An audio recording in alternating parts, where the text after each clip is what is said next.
Day today, communities in the East are gathering to celebrate King's life and legacy. We have live team coverage tonight. We'll check in with Olivia Doles in Jacksonville in just a moment. But first, we head to Elise Sandlin, who was at an MLK march in Greenville today. Elise? Yeah, Dave, despite the cold weather today, the community gathered at CMF's gym and marched across town to the Pitt County Courthouse behind me. Those I spoke to say the principles King stood for are as vital today as they were 60 years ago. Marching in honor of Martin Luther King Jr. I'm sure he marched through the cold, the heat, and everything else, even went to jail, that we may have some freedom. Coalition Against Racism organized an MLK march in Greenville on Monday to celebrate King's legacy. All the fights, the arrests, and all the rioting and everything that went on in order for us to be where we are today. As the inauguration of President Trump falls on the same Monday that Martin Luther King Jr. Day is celebrated, many who gathered spoke with concerns about what changes the new administration could bring. This is a day honoring the birthday of a man of peace. It's the same day that a man is being inaugurated who's not a man of peace. But marchers say King's dream of a free and equal society is still alive, even if it's yet to be achieved, and that it's up to the people to decide the direction the country goes moving forward. By banding together and making sure that everyone is treated equitably and fairly where we can. And, we have to let God take care of the administration. Those who joined the march say they gathered not only to remember the past, but to ensure the equality that King fought for lives on. Attendees I spoke to say that no matter who is in office, the peace and freedom that MLK fought for cannot be forgotten. Live in Greenville, Elise Sandlin, WITN News. All right, peace and blessings. All praises to the Most High. There you see an event that was held today in Greenville, North Carolina, honoring the legacy of the great man, Dr. Martin Luther King. I do want to pay homage to him and all of the work that he did in the fight for justice, equality, and fair treatment for everything. He definitely put his life on the line and sacrificed a lot for people. And today we celebrate him, in his work. But also it's a day for me to reflect on really how far have we come. And what you're going to see is people actually attended the event there. You see me speaking. But I talked to people at the event, both black and white, to ask them really, how far do you think we have come in this fight for equality? And so what you're going to see next is the different opinions and ideals of people who gave their perspective on what Martin Luther King's legacy means to them, but also how far they think we have come. Now, the first person is Mr. Barrett, and he is the head of the local NAACP chapter in Pitt County, which is where Greenville is located. Here's what he had to say. Your name? Reginald Barrett. Reginald Barrett, and you are the president of the NAACP. Newly elected president of the Pitt County NAACP here. Okay, and we're out here at the Martin Luther King celebration. So what does Martin Luther King, the legacy, mean to you? It's bigger than a legacy.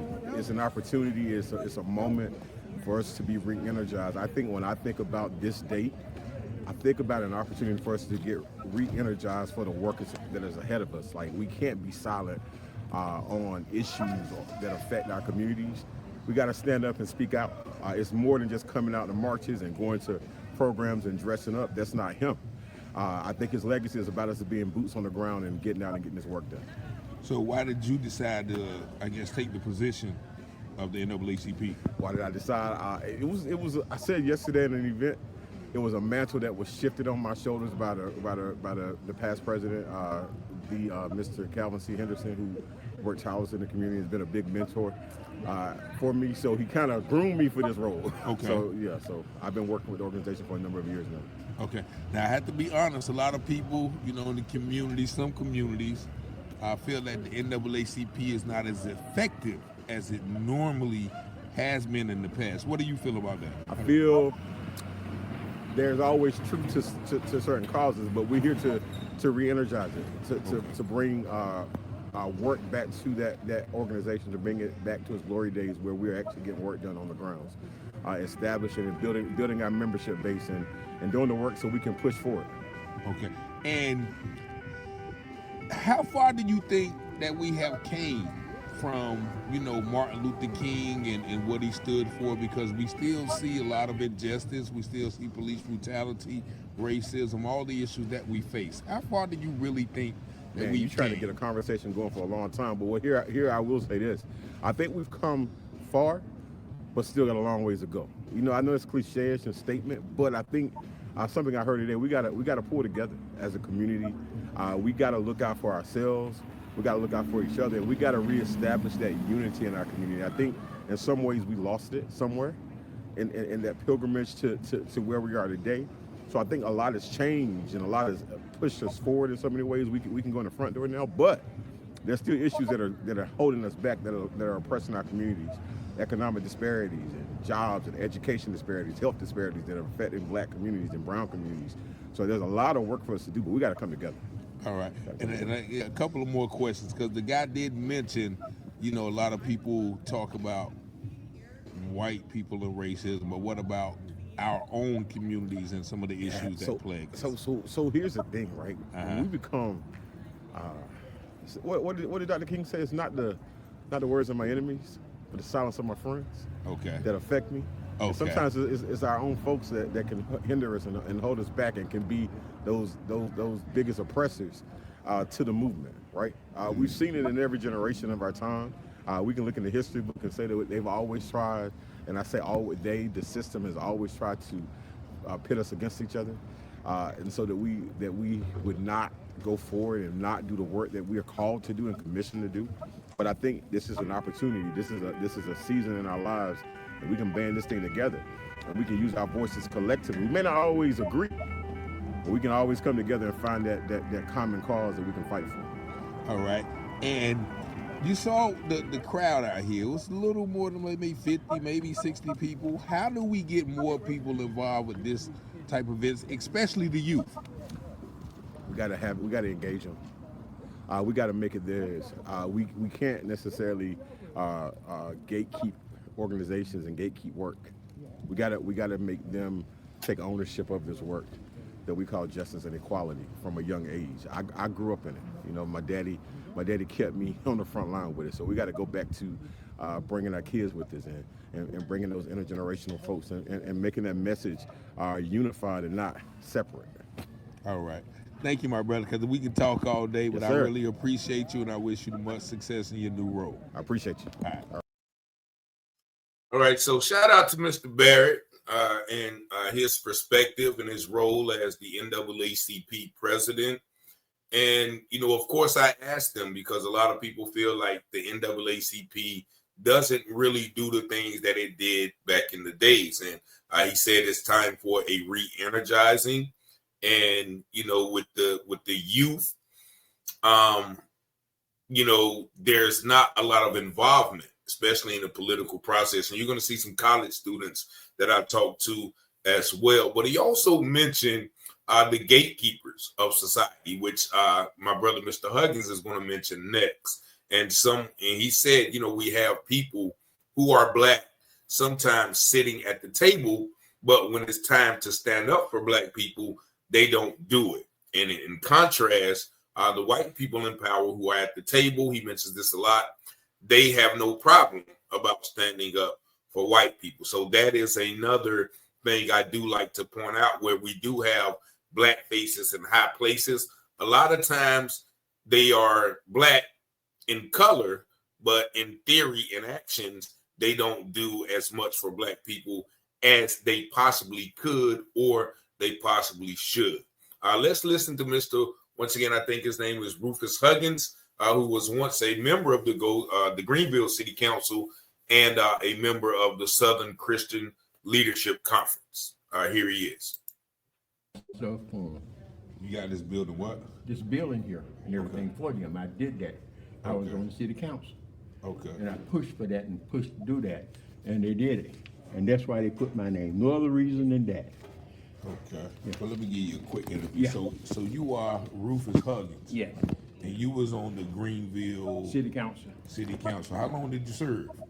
12 years. 12 years on 8 Greenville. years as the mayor pro tem. Okay. Okay. And so, and got to serve as mayor for a day, for a month really. So, yeah. But I was there. So with Martin Luther King, we just left the Martin Luther King celebration. What does Martin Luther King and his work pretty much mean for you? One the things that he said and the things that I live my life by, as a city council member representing the people, my people, they're the ones that elected me, that I believe in taking what you can get and fight for what you want. And that's what you have to do. You got to negotiate. You got to get something. All or nothing is nothing. You got to take what you can get, as Martin Luther King said, but keep fighting for what you want. And now it's no longer that way. That's why we had the problems in our community, because of the people that we elect. Now, yeah, because you said something very, very powerful when you spoke. You spoke about, the people who we elect not standing up for black people. That's right, they're not. You said what? You said it's okay to see white people stand for white people. That's right. But then what else? We don't stand, and our people are not standing for us. When they get elected. That's right. And they do have a voice, and they do have a say. Because I don't care, you can be a minority, but you're supposed to get something for the minority. Like I said, getting all or nothing, that is nothing. So they're not speaking up for the black community. They're really not black. They don't live in the community. They're not part of the community. And that's who we elect to office. People don't even know them. They can't even tell you who they are. Mm-hmm.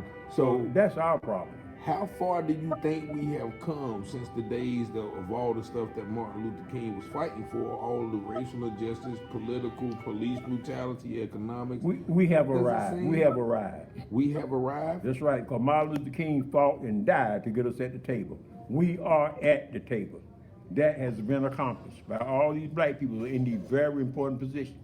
Now, we had a black chief of police in the city of Greenville, a black head of our fire department, not Park Recreation, but Greenville, the garbage collecting department. We had black people in these positions, almost every single position. We had gotten someone black in that. So what did the community benefit by that? Does the community benefit by that? No. Just No. having a black person? No.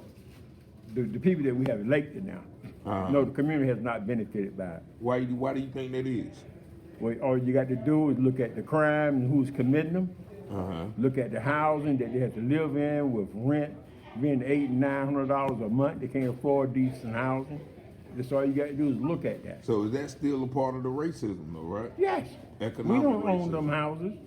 You know what I'm saying? And I'm saying that we're at the table, and that stuff is voted on by the city council. You could never do this, and they're sitting there. So how many black people are on the Greenville City Council right now? Three out of the 6. Okay, That's so elected, so they only need one other person to take and get a majority.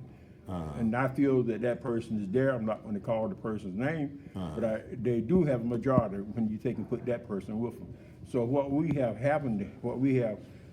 has happened on the city council on major issues has always been one that will go with the other side. Okay. One of the blacks. Because it'd be a lock. It'd be tied 3-3. Yes, sir. Got it? So now you got the 4th person because it's a black person. But when it came time to vote, that person voted with the other side. Okay. That's the problem. That's the reason they got these problems that we got. And I thank you for your service. What years did you serve in the Air Force? Oh, 4.5 years. Okay. Loved it. You loved it. Yeah. Now, you didn't serve in any conflicts, did you? No, but I was in during the Vietnam conflict. Okay. Now, Time to get out. Yeah. So Martin Luther King was kind of against that war. How did you feel about going over there and possibly having to fight somebody? Okay. I love my country. Yes, I'm gonna sir. say that. Yes, and sir. I enjoy the military. But when someone asked me, and a lot of them did, and I'm not gonna name them because they're very important people today, attorneys that we have, asked me, and said, Mr. Huggins, Rufus brother, if I get in the military and they send me over to Vietnam, what should I do? I said, the first thing It's your obligation to serve your country. I said, but if they send you to Vietnam, you go to Canada. Okay, get up out of there. Yes. Now, Go ahead. so they tell you how I felt about that? Yeah. But what about, because a lot of soldiers did go fight, and then when they came home, they didn't get the same treatment that they thought they should have got. Man, them guys came back shell-shotted, nerves gone, and everything. I mean, they were messed up. But they still had to endure the racism. That's too, right. though. Worse. It was worse for racism. them. Worse for them. And that's why SCLC really played a major part, along with NAACP too now. Okay. So those two organizations work close together. Okay, yeah, let's talk about the Southern Leadership Christian, SCLC, Southern Christian Leadership Conference. And you're still a member of that today? Yes, I'm Okay. a past president. Now, how effective is that organization today, and what do you think could be improved upon it? We're fighting to come back as an organization. What happened is the people that, such as you, they benefited by Martin Luther King's effort and what he did. They benefited by it. Yes, sir. So today we have those people that are serving in those positions that we were fighting to get, and they're not being part of the community. They're not. Okay. So that's our problem.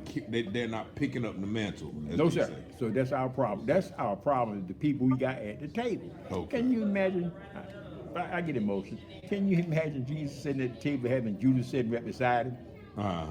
You understand what I'm Yeah. saying? One of the disciples, you know And what I'm not saying? knowing he would do what he knew he would Yeah, do. Jesus knew what he was going to do. Yeah. And that's what I knew about my people, know what they're going to do. I know I can't count on them. You know what I'm saying? Because to me, I think they're not interested in a black person thinking about what they're doing. They're more interested in a white person thinking about what they're doing. But we fought to get them there, fought and died to get them where they're at. So that's the problem that we have now. You know, we got to fight our own people. Okay. Well, I ain't gonna hold you too much. I know it's about ready to eat, but I thank you so much, Mr. Hey, Hudson, man, for I your enjoyed the time and opportunity. your service. Peace and love. Okay. Hey, look. All right, so there you have one of the elders of the community. Shout out to Mr. Rufus Huggins, who served on the city council and was responsible for getting that building that the event was held in. Mr. Huggins, he had, sort of two ambiguous viewpoints. He stated that we have arrived. We have arrived at the table. And in certain aspects, we have. He mentioned, a black police chief, members on the city council, black leaders of the community. But when asked, did the black people benefit from those positions? And he said no. And that is one of the issues that a lot of people see when we do see those, once again, black faces in high places. It does no good to be sitting at the table if you don't have anything to eat. It's one thing to be sitting at the table and eating, but when you're sitting at the table and everybody else is eating around you, then that is a problem. And he mentioned, once again, the members of the council sometimes siding against issues or siding for issues that are detrimental to the totality of the black people. He said one always goes with the other side. And also he mentioned his service in the war, and many people who fought in those conflicts, Vietnam, Korea, World War II, when they came back home, they experienced a lot more brash treatment, adverse treatment than they did before they left and even when they was overseas. And so even though the elder, once again, he has put in his work, he has seen a lot of things, and he even too sees that there are still things in which people who are at the table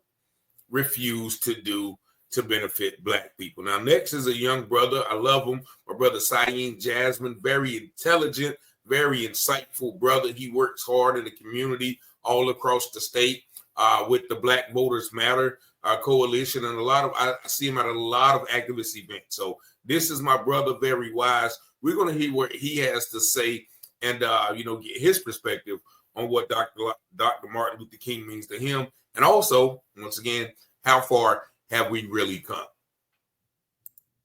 I'm here with Mr. Saeed Jasmine. We just left the Martin Luther King celebration, which you hosted. Now, what does Martin Luther King, his legacy, and his work mean to you? Well, it means a lot. I grew up knowing by Dr. King, and I kind of worry now, like, there's a generation that's going to grow up when their parents or their grandparents might have known him, right? But they weren't alive. And so part of the reason why I know him so much is because he was part of my childhood. That's all I heard. My grandfather used to have the Dr. King tapes. And you just know his sacrifice, right?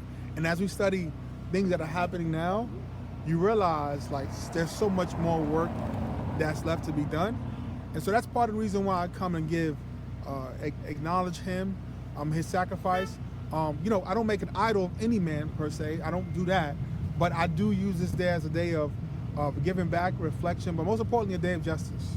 So what made you, because you're very involved in the community with the Black Voters Matter, several events. I always see you at community events dealing with community injustice, things like that. What made you get involved in this sort of activism? I grew up originally in Brooklyn, New York, and I never forget, my father took me to this rally, and we had to walk the Brooklyn Bridge for this guy named Abner Louima. Abner Louima was brutalized by the police department. I think he came there to file like a complaint or something. Something happened where they beat him up in the bathroom. And that was like my first march I ever attended. And ever since then, I always had a love for our people. I remember being in the 96 Olympics, spending the summer in Canada, being there, and my father forcing us to read.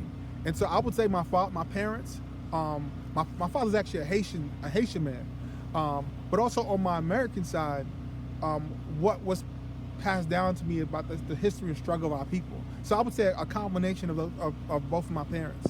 All right, so, and we all know what was going on in the 60s, what Dr. King was fighting for, police brutality, economic, homelessness, just justice in general. How far do you really think we've come, being realistic and seeing all of the things that we still face?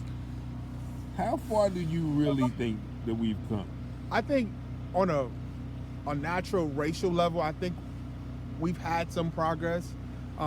We've seen some black folks in high positions of power, but as far as the masses, we actually regressed, I think, unfortunately.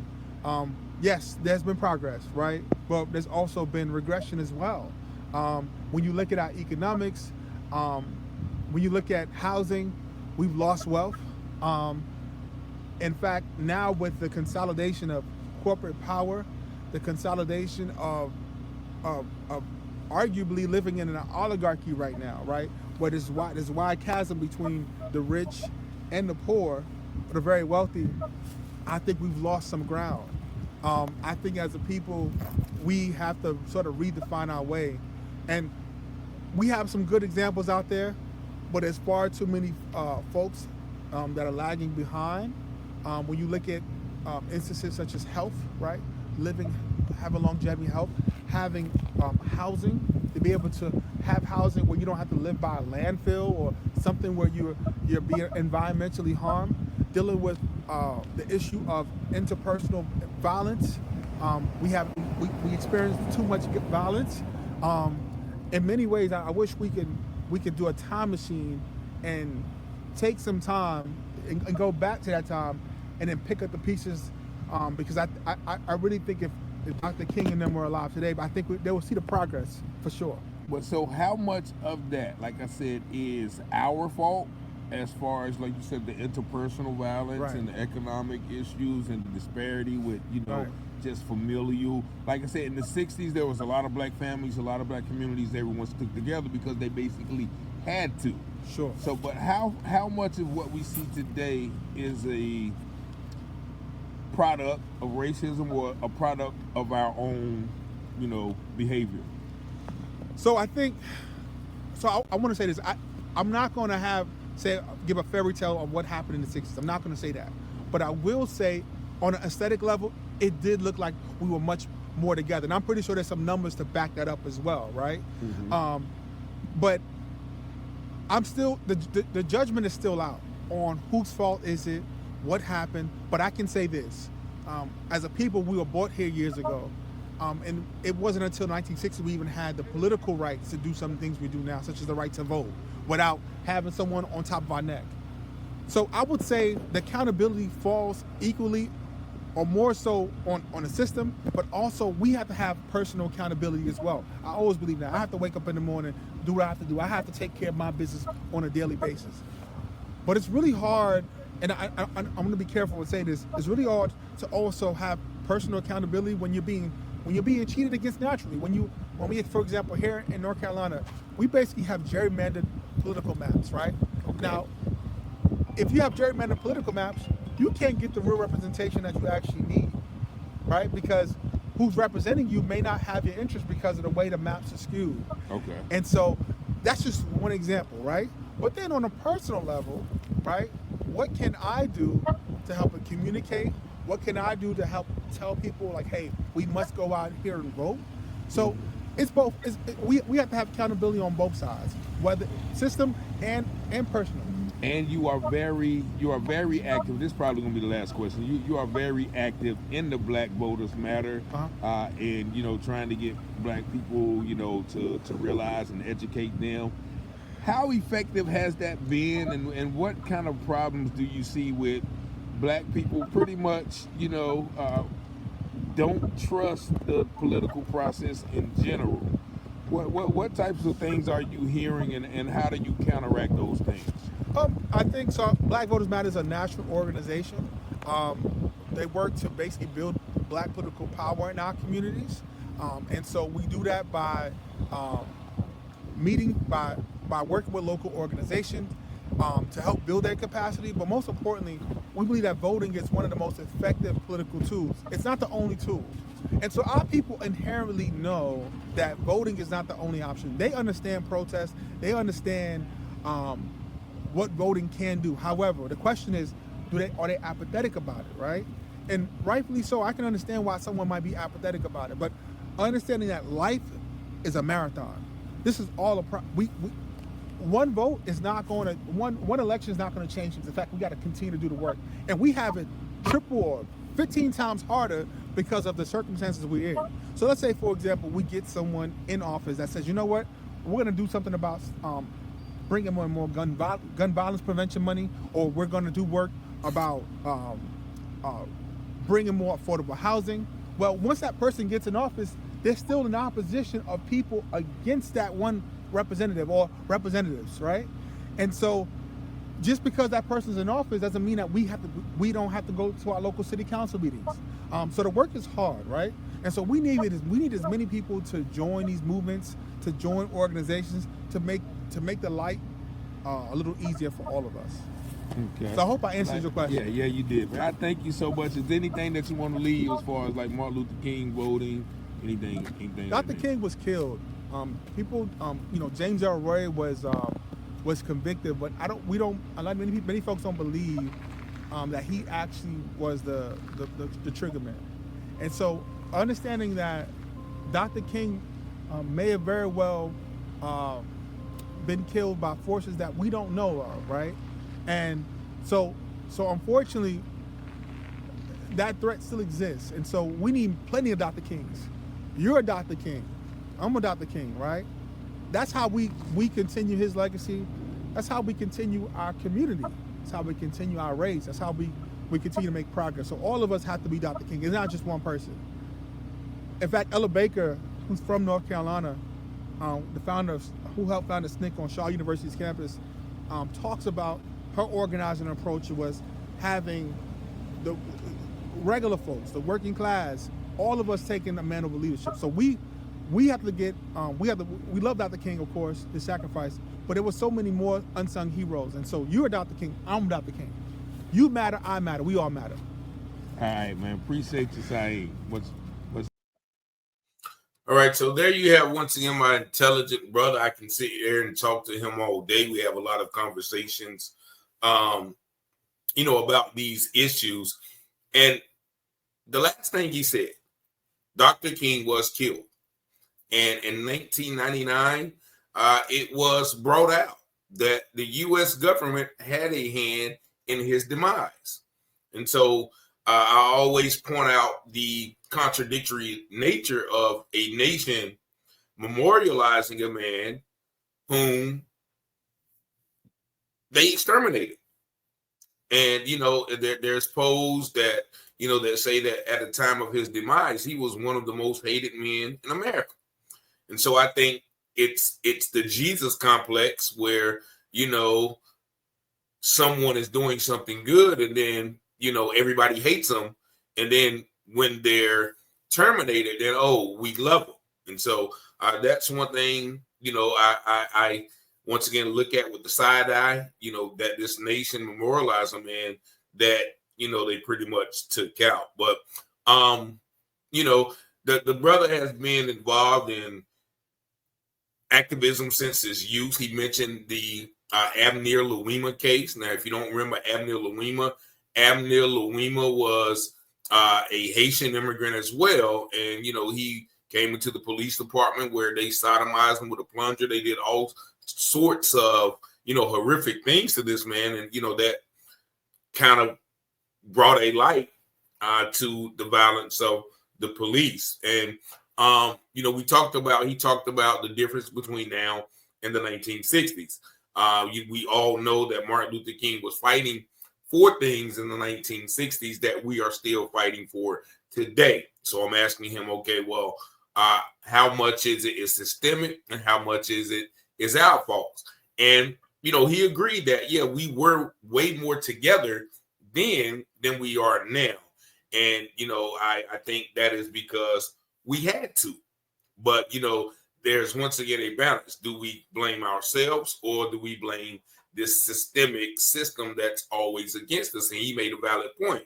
We have to take personal accountability for our own actions, whether it's, substance abuse, substance selling, broken homes, violence against each other, whatever the case may be. But you can't, take all the blame because you're naturally being cheated against, as he put it, by a system. So it's hard to, I think Kristen Merta said, it's hard to be sane in an insane society. It's hard to be healthy in an unhealthy society. It's hard to be productive in an unproductive society. So, he brought out some great points about that. And then, of course, he's very committed to the Black Voters Matter, in which, in certain ways we do matter. And I asked him, how hard is it? Because I've seen him trying to get people to vote, and people just looking at him like he's crazy because a lot of people feel like it doesn't matter. But he mentioned one thing, okay, voting is a marathon. It's not, one vote. It's not going to change, overnight. We got to keep voting. And me, for one, I'm like, no, if right is right and wrong is wrong, we shouldn't have to vote for people to do right. One vote, you pass this law, make the law valid. We shouldn't have to address this issue again. But here we are, once again, 60 years later, still addressing issues that were a part of Dr. King's fight. And so the fight still continues. A shout out to my brother, Saeed Jasmine. Next, I'm going to let you hear 3 college students. Shout out to Bailey, Nick, Danielle, and Grace. Now, I kept screwing up their names, but I think, it was important to get some aspects from the youth, not only, but these are white youth, 3 of them are. So I wanted to get, their perspectives. And, you can tell at some points of the conversation, it's uncomfortable, as it always is when we're talking about racism between black and white, and black and whites are discussing it. So, I commend these 4 young people for, having that difficult conversation with me. And I hope y'all are watching. But watch this. You're very, very insightful, very passionate. And I thank y'all for being there today. I'm Bailey Kephart. Bailey, and you are? Nick Schulte. Mitchell? Nick Schulte. Mick, and you are? Danielle Walden. Grace Lunam. Grace? Yes. Okay, beautiful names. Now, all of y'all are students at ECU? I'm not a student at ECU. Yeah.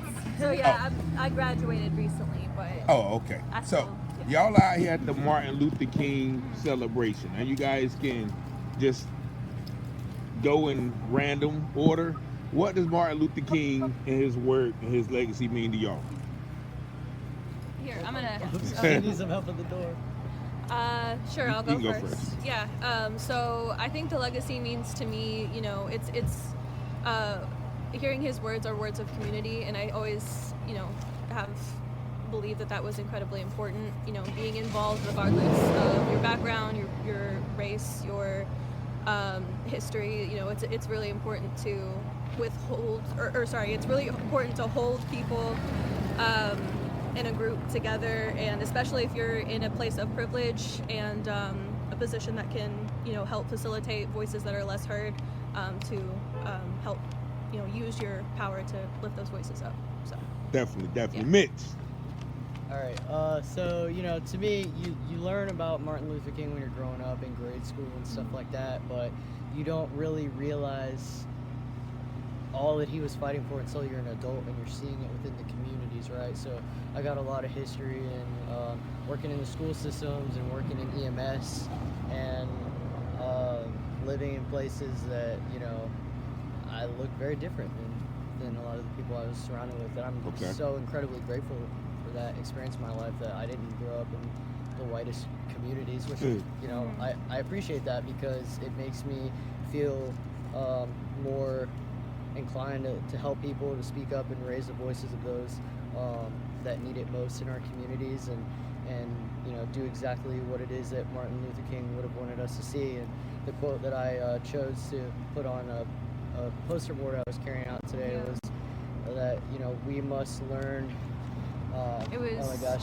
No, it was. We must learn to live. Yeah, we must learn to live together as brothers, Yeah, or definitely. perish as fools. Yeah, I like that. I think that's I like really that. important because it's about coming together. You know, no Yes, matter sir. who you are and where you're coming from. And lifting people up. Thank you. And you, and your name again? Danielle. All right. All right. So, what does Martin Luther King, his work, legacy mean to you? To me, it means unity. It means building a foundation, and having a foundation really means that while it's there as good groundwork for what always constantly needs to be happening on top of it, it also needs to be upkept. So I think we take a lot of the rights that he fought for granted really easily, really quickly, and because of that, sometimes we even find cracks in that foundation. And I think that using what he fought for as a springboard, constantly building on top of it, but then also making sure to go back and reassess the original foundation in the first place so that we don't forget history and what happened in history and don't repeat it. I think that's what Martin Luther King and all the things he fought for means to me. All right. And Grace. Yes. Yeah. I think on top of what the others have said, another like really important element of Dr. Martin Luther King's work to me is also like highlighting the fact that there's so many struggles happening in a lot of different communities, and how connected a lot of those struggles can be, and how connected we can be as these different communities, and how we can all like help each other with a lot of the struggles that we're all facing. And I think that highlighting that those issues are all still often ongoing, and that we can all kind of learn from each other, and as we're solving and getting to working on some of our issues, there's a lot of work that we still have to do, but there's a lot that we can learn from what's already been done, and a lot that we can learn from each other as we're all working together towards our own goals. And all of you guys like in your 20s, right? Early 20s, right? So I'm like 47, so I'm kind of the old guy, right? But let me ask you, knowing that what you know about him, like the things he was fighting for, police brutality, racism, economics, homelessness, jobs, fairness, education, voting, how far, and I'm starting with you this time to give everybody else a chance to think, how far do you honestly think that we have come towards reaching that goals, and you know, how far do we have to go?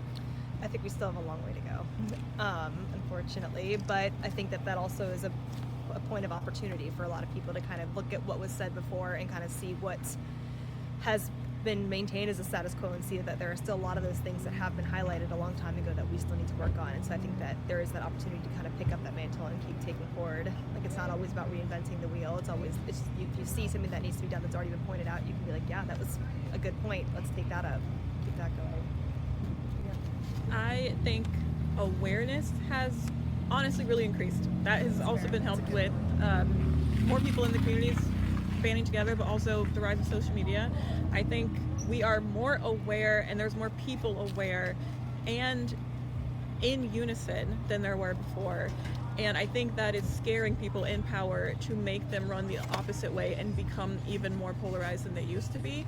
So I think while some of the powers that be are tightening their grasp and it makes us feel a little bit more helpless, at the same time, there's more of us. I feel like than there were across all sorts of, across races, across ethnicities, across classes, across communities. Yeah. Mitch. All right, so I definitely agree with both of the things that they've said, but something I could add to that is like I'm on the same page in that I think we do have a long way to go. I think we've made advances in some ways, but we've also taken some steps backwards, which is really Someone else unfortunate. said the same thing. The exact things that he was speaking on and fighting for then, we're facing those exact same problems today, which is really unfortunate. And it might even be worse in the current political and environmental climate. And these are things that are affecting Black Americans disproportionately compared to everybody else, and that's really hard to see. But so yeah, we've made some progress, but not enough. Yeah. Cool breeze. Yes. Cool breeze. Yeah, I think I would especially echo what Mick just said. I really do think it is important to acknowledge the work that has been done, because we would be in a completely different place without people like Martin Luther King and Malcolm X and all of the people that put their lives on the line and often lost their lives to get civil rights to the place that it is. So that's why, while it is unfortunate that we have taken a lot of steps back recently, I think we do have a long way to go. I will resound that statement as well. But as we continue to go, I think it's important to give credit and recognize the work that has gone into getting us this far. I think it does mean something that everyone is here. If we continue to collaborate as a community, speak louder than the hateful voices that try to repress others, we will see work. I believe that. I will always believe that it will matter, and we will get to a better place eventually. So. And you, as the youth, as the future, right? What do you think your role is into moving forward and eventually accomplishing that dream? Start with Cool Breeze? Yeah, Cool Breeze. All right. What is your role? I think my role is to be very aware of, the people that have come before me, maybe the role that my ancestry might have played in any sort of persecution of other people, as well as what my position of privilege as being a white person can do for others. I don't I do unfortunately know a lot of I come from Oklahoma, right? So that is not the most accepting area, and I do recall a lot of people there that they just feel like they're not welcome in a lot of spaces like this just because that they're white. They have some sort of it's the white guilt, as they call right, it. Exactly. And I think that is probably one of the biggest enemies of some communities like this. If you believe so, honestly, in, how hard was it for y'all to come here today though? Not at all.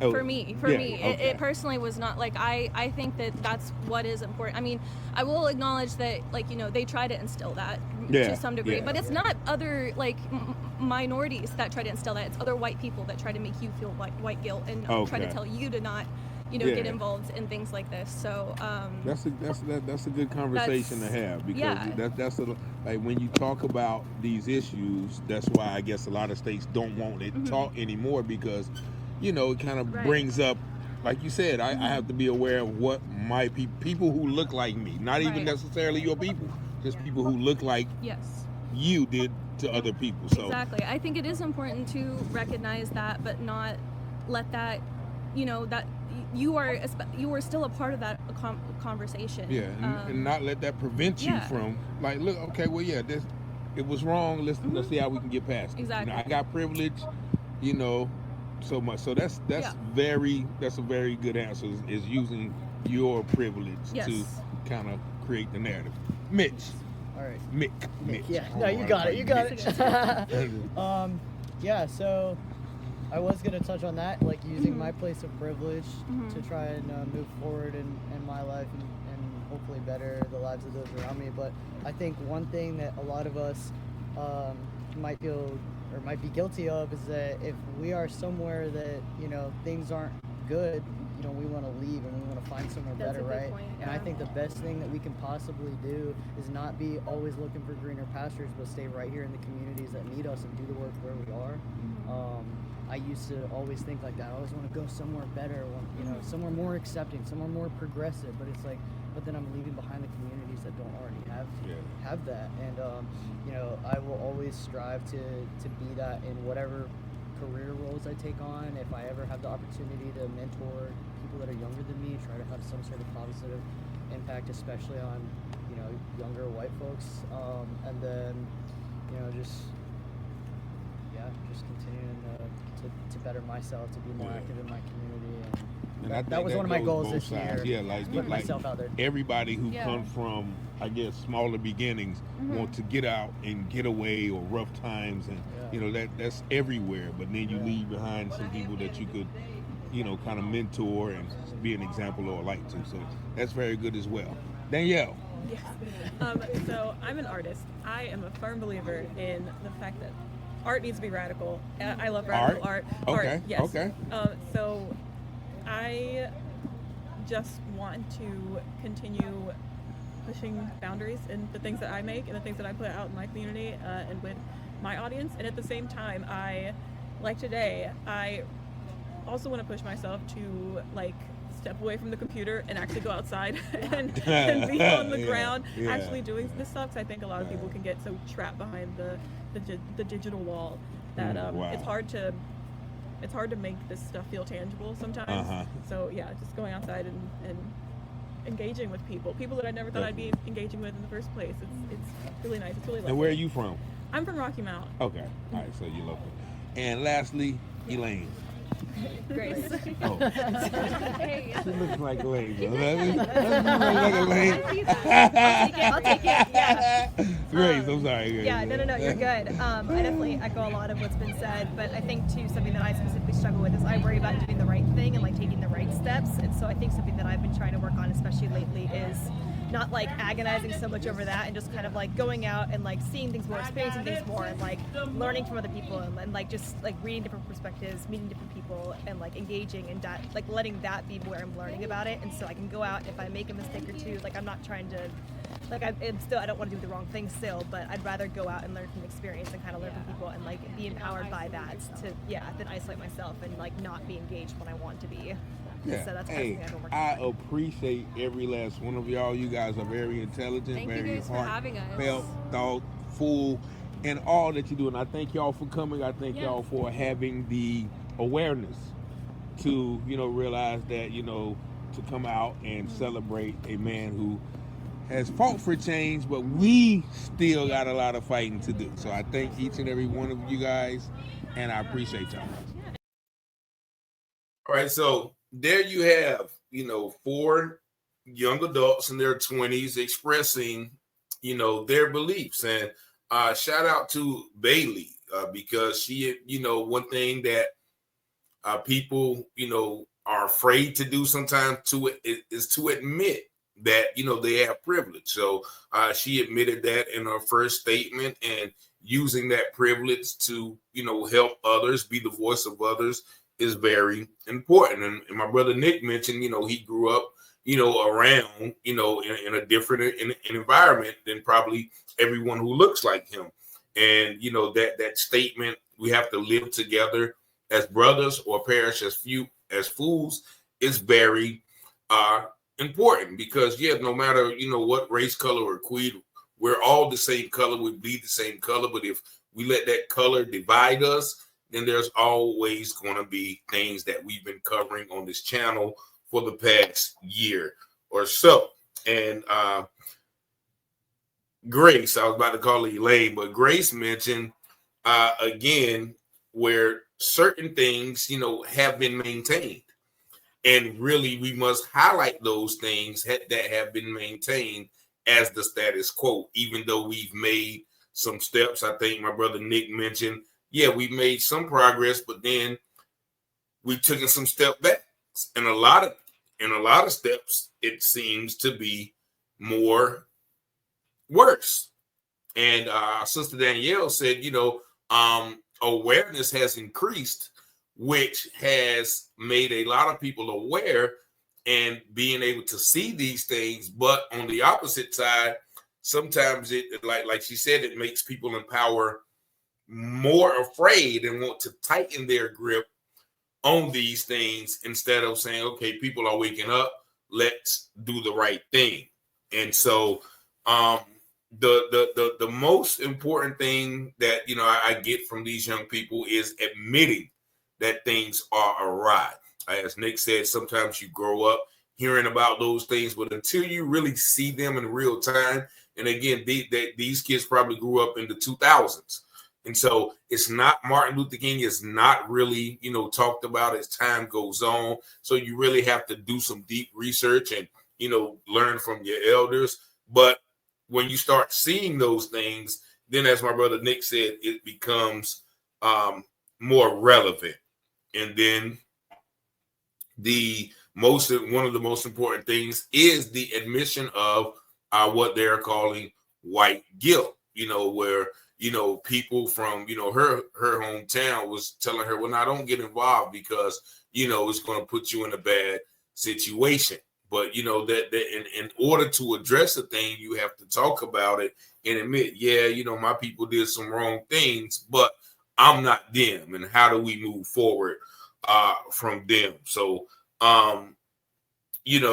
this is a great conversation with these young people because I believe it or not, they are the future, and some of these same 4 people may be in position of power one day, and they may have to or they may be at a point where they have to make the decision whether to do the right thing or the wrong thing. But unless we have these conversations, then it will make that decision a little more difficult if we don't have these conversations and understand things from a wide variety of perspectives.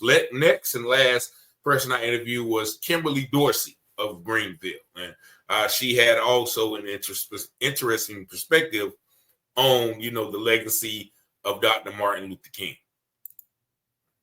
Kimberly Dorsey. Kimberly Dorsey, where are you from? I was born in Brooklyn, New York, but I was raised in Baltimore, Maryland. All right, okay. So we just left the MLK celebration. What does MLK, his legacy, and his work mean to you? Oh Lord,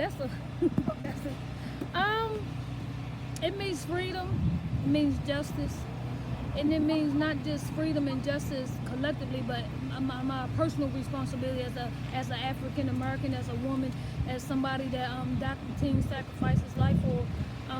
It means a whole lot to me. What decisions I make to better myself as a believer, as a woman, as a person, to make my community better, as well as a whole. So I think it starts with the individual. All right, and so considering what he fought for and some of the things that were concerns back in the 60s, how far can you really say that we have came from what he was fighting for to some of the same things that we still experience today? I think we come far, but sometimes with all the police brutality, black on black crime, I think sometimes we kind of revert back too.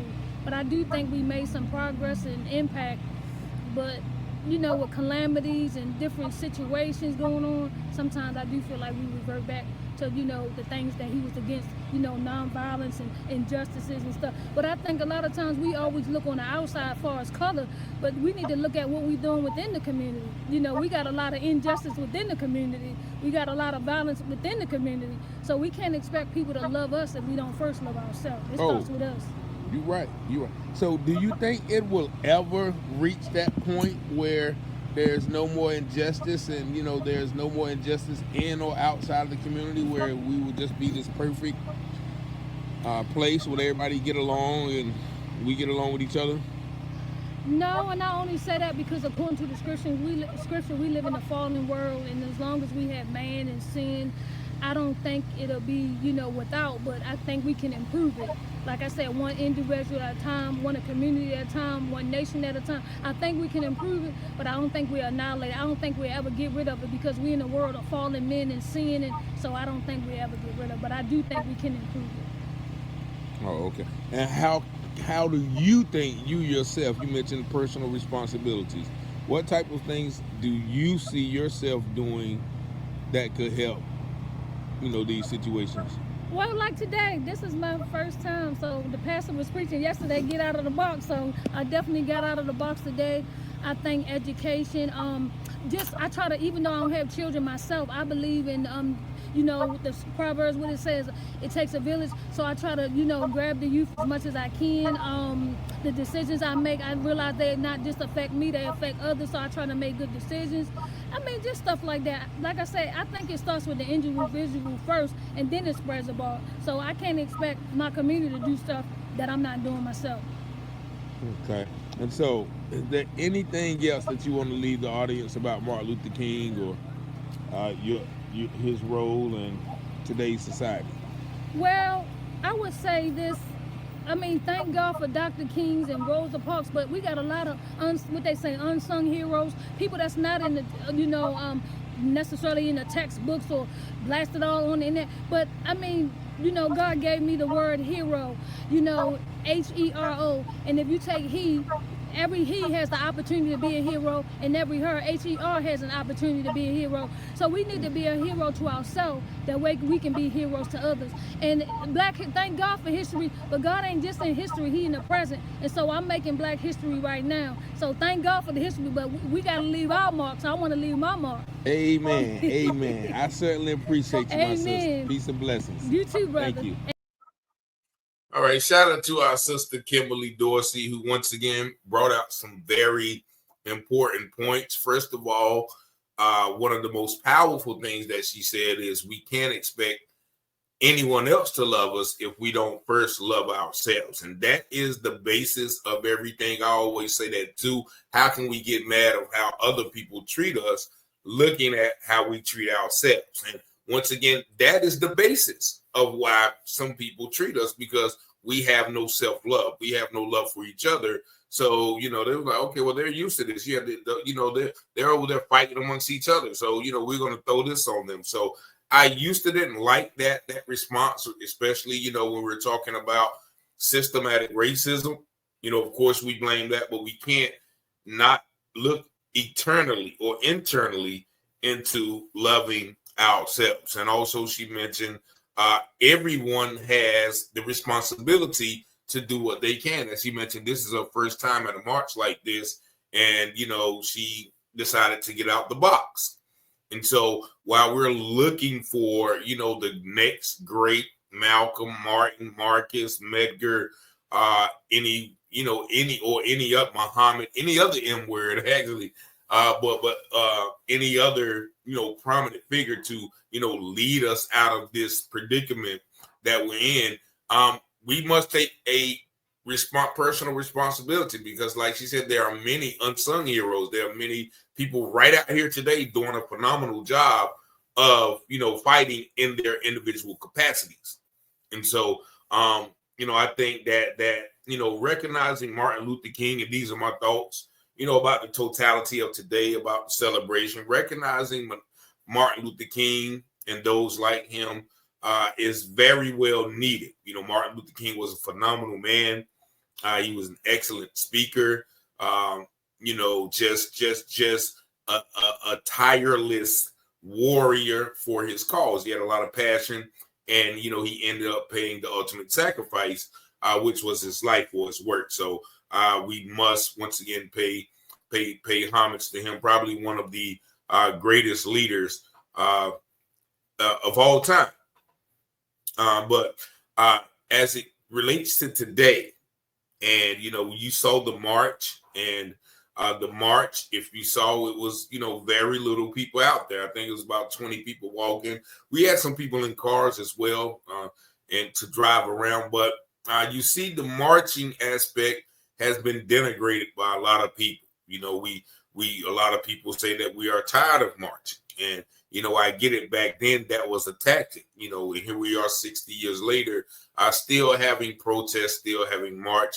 This was a march, not per se a protest, but, a march honoring what he has done. But this march, as you see, I think I attended 2 years ago. It was a lot more people there, maybe double the amount, but yet and still it wasn't a large crowd as it should be if we were talking about we're doing this to honor this man. So I think the appeal to the youth, the appeal to others has to be taken in a different method. You know, we have to use different strategies now because we are in a different time frame where many people feel like marching is outdated.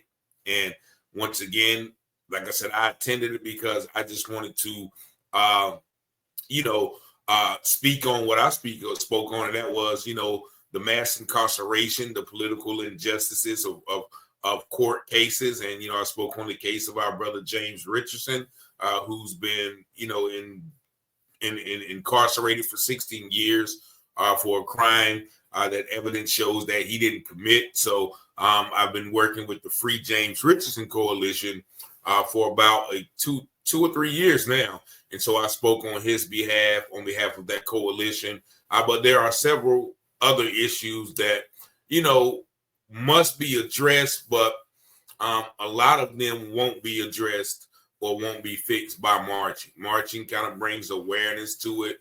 It is a, symbolic gesture of, okay, we need this done, but it's going to take individuals in position of power. Like Mr. Huggins said, it's going to take individuals like Tyrone Barrett to, move and shake and, bring the NAACP back to where it was. It's going to take, brothers like Saeed Jasmine to educate people and continue what he has been brought up to do. Is going to take people like Elaine, Danielle, Nick, and Bailey to continue to engage with the past, because they are the future and also the present.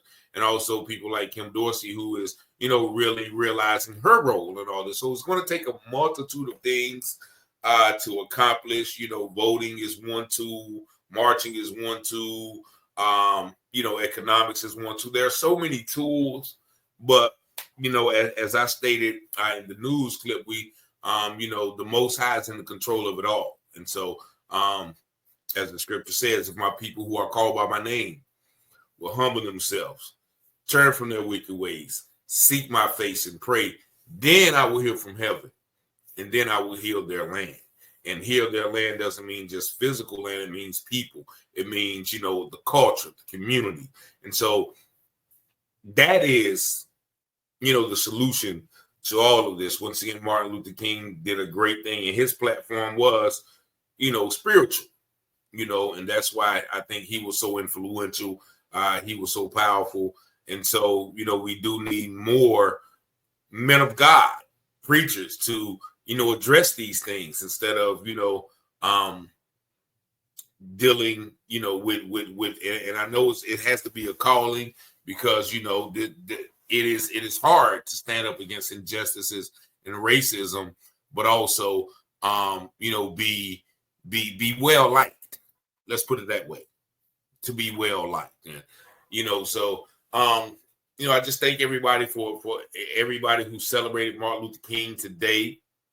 And thank everybody who came out, to celebrate and commemorate him in Greenville and all across the nation. I know this was just one of many events, probably thousands or 100,000 events in the nation today. So that just goes to, it goes as a testament to who Martin Luther King was, but also as we've seen from this channel, we still have a long ways to go. We still see things that were happening in the 60s happen now. So once again, I'll leave you with this question. How far have we really come since Martin Luther King? Peace and blessings. Y'all have a blessed day.